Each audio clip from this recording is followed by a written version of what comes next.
কয়েকদিনের বিমান হামলার পরে লেবাননে স্থল হামলার প্রস্তুতি নিচ্ছিল ইসরায়েল। দেশটির দক্ষিণাঞ্চলের নির্দিষ্ট লক্ষ্যবস্তুতে টার্গেট ছিল তাদের। সেজন্য সীমান্তে সেনাও জড়ো করেছিল ইসরায়েল। গণমাধ্যমের খবর অনুযায়ী আরও 2 দিন আগেই হামলা শুরু করেছে ইসরায়েল। স্থল হামলার তৃতীয় দিন এসে এক গেরিলা কমান্ডার সহ নিজেদের বেশ কয়েকজন সৈন্য নিহতের খবর প্রকাশ করেছে ইসরায়েল। যদিও ইসরায়েলের দাবির তুলনায় আরও অধিক সৈন্য নিহত হয়েছে বলে দাবি লেবাননের সশস্ত্র গোষ্ঠী হিজবুল্লাহর।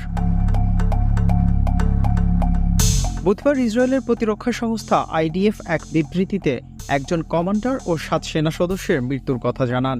বিবৃতিতে 22 বছর বয়সী কমান্ডার ইতান ইদছাক ওস্তারকে IDF-এর ইগোজ ইউনিটের একজন টিম কমান্ডার হিসেবে উল্লেখ করা হয়, যেটি গেরিলা যুদ্ধে বিশেষজ্ঞ একটি অভিজাত commando unit.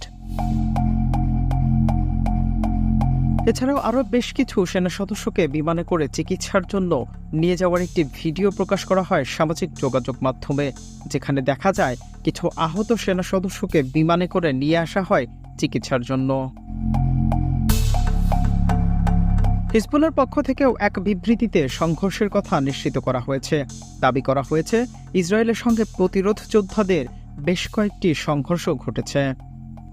Dhaka monitor news desk.